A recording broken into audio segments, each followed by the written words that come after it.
नमस्कार दोस्तों, स्वागत है आपका हमारे YouTube channel target civil services में। आज है 17 अक्टूबर और मध्य प्रदेश के डेली करंट अफेयर में आज हम पढ़ेंगे 17 अक्टूबर के करंट अफेयर। तो लेक्चर लास्ट तक ध्यान से देखिएगा। देखिए, जिसको भी मध्य प्रदेश करंट अफेयर की पीडीएफ चाहिए तो वो हमारे व्हाट्सएप नंबर 9111920612 पर मैसेज कर इसको परचेज कर सकते हैं। इसकी कॉस्ट कुछ इस टाइप से रहेगी।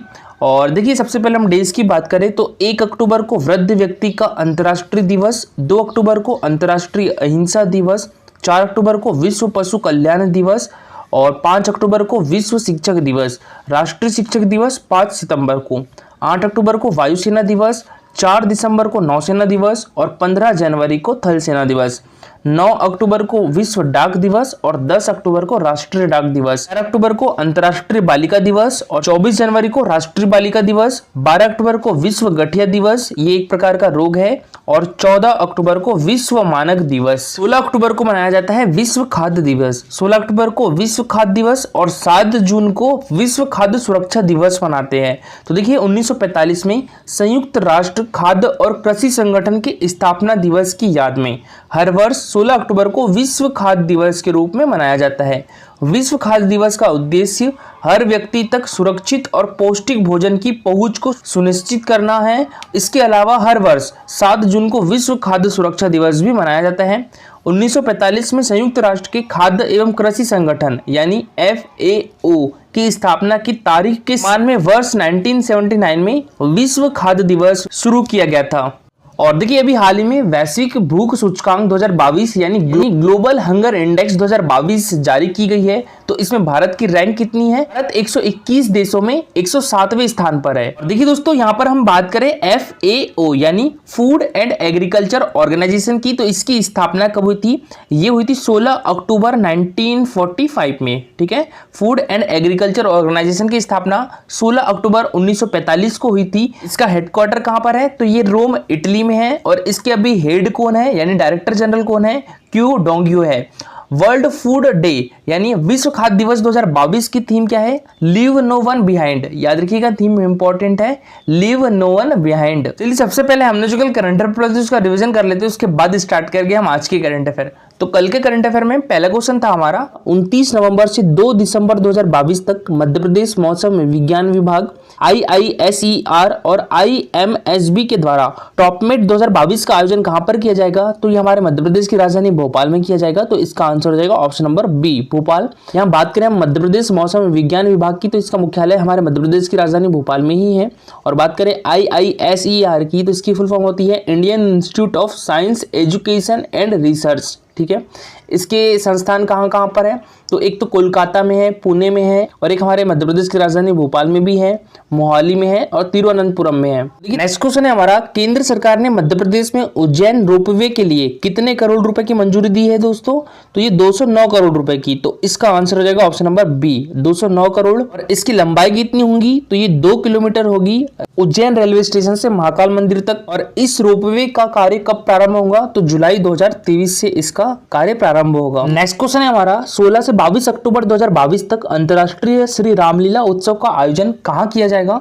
तो ये भी हमारे मध्य प्रदेश की राजधानी भोपाल में किया जाएगा। तो इसका आंसर हो जाएगा ऑप्शन नंबर बी, भोपाल। से कब तक किया जाएगा? 16 अक्टूबर से लेकर 22 अक्टूबर यानी 7 दिनों तक चलेगा ये अंतर्राष्ट्रीय श्री रामलीला उत्सव का आयोजन। और देखिए, इसके पहले भी हमने देखा था राष्ट्रीय खाद्य उत्सव का आयोजन भी हमारे मध्य प्रदेश की राजधानी भोपाल में किया गया था।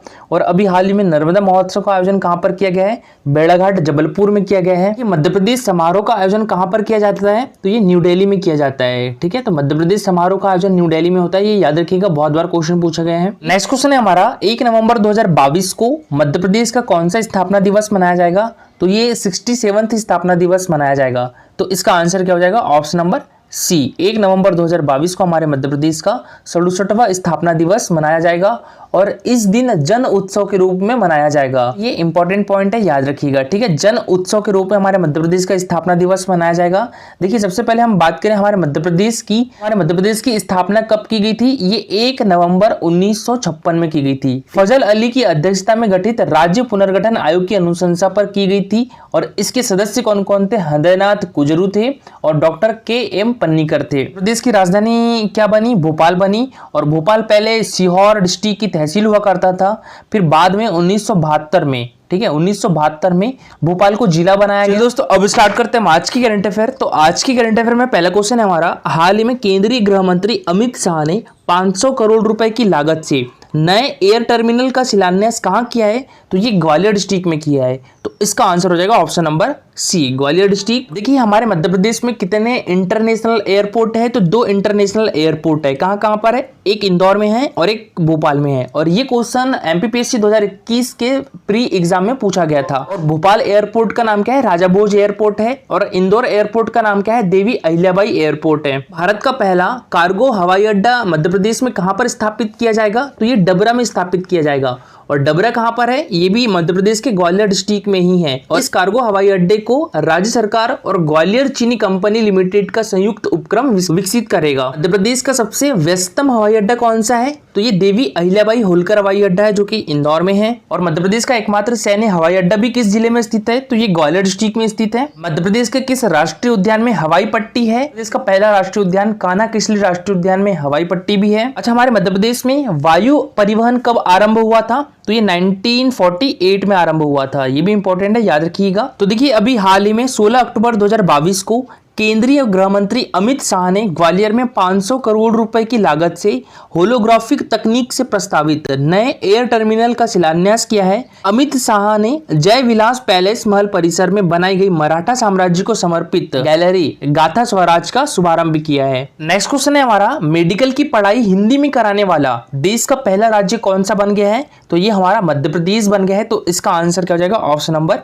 डी, मध्य प्रदेश। और देखिए दोस्तों 16 अक्टूबर 2022 को, डेट भी याद रखिएगा, 16 अक्टूबर 2022 को हमारे देश के केंद्रीय गृह मंत्री श्री अमित शाह ने प्रथम वर्ष की हिंदी पुस्तकों का विमोचन भी किया है। और कितनी पुस्तकों का? 3 पुस्तकों का। कौन कौन सी? एक तो बायोकेमिस्ट्री, दूसरी मेडिकल फिजियोलॉजी, तीसरी एनाटॉमी। अभी मेडिकल की पढ़ाई हिंदी में कौन सा कॉलेज करवाएगा सबसे पहले? तो ये गांधी मेडिकल कॉलेज भोपाल में जो कि स्थित है, वो सबसे पहले मेडिकल की पढ़ाई हिंदी में कराएगा। और यहाँ पर दोस्तों मंदार का नाम याद रखिएगा, ठीक है। मंदार गांधी चिकित्सा महाविद्यालय में एक चिकित्सा हिंदी प्रकोष्ठ वॉर रूम है। हिंदी में मेडिकल का पाठ्यक्रम मंदार ने ही तैयार किया है। तो हमारे देश के प्रधानमंत्री नरेंद्र मोदी ने उज्जैन में महाकाल लोक का लोकार्पण कब किया था? 11 अक्टूबर 2022 को किया था। तो ये भी याद रखिएगा, इंपॉर्टेंट है, ठीक है। महाकाल लोक का लोकार्पण प्रधानमंत्री नरेंद्र मोदी ने किया था। कब किया था? 11 अक्टूबर 2022 को किया था। देखिए 16 अक्टूबर 2022 को केंद्रीय गृह मंत्री श्री अमित शाह ने भोपाल में हिंदी भाषा में एमबीबीएस प्रथम वर्ष की पुस्तकों एवं हिंदी की प्रतिस्थापना के नवीन प्रकल्प का शुभारंभ किया है। उन्होंने मेडिकल बायोकेमिस्ट्री, मेडिकल फिजियोलॉजी तथा एनाटॉमी की हिंदी पुस्तकों का विमोचन किया है। मध्य प्रदेश देश का पहला ऐसा राज्य बन गया है जहां एमबीबीएस के छात्र हिंदी भाषा में पढ़ाई कर सकेंगे। WHO यानी वर्ल्ड हेल्थ ऑर्गेनाइजेशन के अनुसार मातृभाषा में एमबीबीएस की पढ़ाई करवाने वाले देशों में चिकित्सा एवं स्वास्थ्य व्यवस्था अन्य देशों से बेहतर है। गांधी चिकित्सा महाविद्यालय में चिकित्सा हिंदी प्रकोष्ठ वॉर रूम मंदार स्थित है। और मंदार ने विगत 6 माह के अथक परिश्रम से टीम ने हिंदी में मेडिकल का पाठ्यक्रम तैयार किया है। इस क्वेश्चन है हमारा, हाल में किस जिले के कृषि वैज्ञानिकों ने मक्का की एक नई प्रजाति जवाहर मक्का 1014 विकसित की है? तो ये छिंदवाड़ा डिस्ट्रिक्ट के। तो इसका आंसर हो जाएगा option number B, Chhindwara district. ये एक जिला एक उत्पाद योजना के अंतर्गत छिंदवाड़ा जिले ने किस उत्पाद का चयन किया है? तो ये मक्का और आलू का चयन किया है। तो देखिए आदिवासी अंचल में सालों से उगाई जा रही देसी मक्का किस्मों पर शोध कर छिंदवाड़ा जिले के कृषि वैज्ञानिकों ने मक्का की एक नई प्रजाति जवाहर मक्का 1014 विकसित की है। मक्का की इस प्रजाति में आयरन, कॉपर और जिंक की मात्रा अधिक है, जो कुपोषण से लड़ने में कारगर साबित होगी। इसका उपयोग स्वास्थ्यवर्धक उत्पादों में हो सकेगा। मध्य प्रदेश में विकसित मक्का की यह पहली किस्म है जो न्यूट्रीच या बायोफोर्टिफाइड है। जवाहरलाल नेहरू कृषि विश्वविद्यालय जबलपुर से संबंध आंचलिक कृषि अनुसंधान में जारी मक्का अनुसंधान परियोजना की टीम ने जिले के अलग अलग हिस्सों से देसी किस्म की प्रजातियों का संग्रहण कर कई साल तक शोध किया। नेक्स्ट क्वेश्चन है हमारा, हाल ही में राष्ट्रपति श्रीमती द्रौपदी मुर्मू ने नेशनल इंस्टीट्यूट ऑफ वायरोलॉजी के 2 क्षेत्रीय संस्थानों की आधारशिला कहां पर रखी है?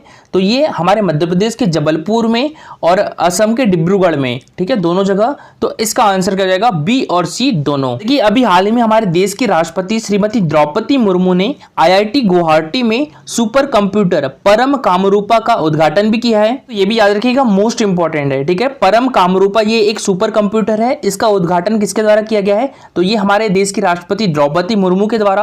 और कहां पर किया गया है, तो ये IIT गुवाहाटी से हुआ है। और नेशनल इंस्टीट्यूट ऑफ वायरोलॉजी, इसकी 2 क्षेत्रीय संस्थाओं की आधारशिला कहां रखी है, तो ये जबलपुर में रखी है जो कि हमारे मध्य प्रदेश में है, और डिब्रूगढ़ में रखी है जो कि असम में है। और देखिए बात करें हम यहाँ पर नेशनल इंस्टीट्यूट ऑफ वायरोलॉजी की, तो इसकी स्थापना 1952 में की गई थी। इसका हेडक्वार्टर पुणे महाराष्ट्र में है, और इसके अभी चेयर कौन है, डॉक्टर प्रिया अब्राहम है। तो देखिए अभी हाल ही में हमारे देश की राष्ट्रपति द्रौपदी मुर्मू ने IIT गुवाहाटी में उच्च शक्ति वाले माइक्रोवेव घटकों के डिजाइन और विकास के लिए सुपर कंप्यूटर सुविधा परम कामरूपा और प्रयोगशाला का उद्घाटन किया है।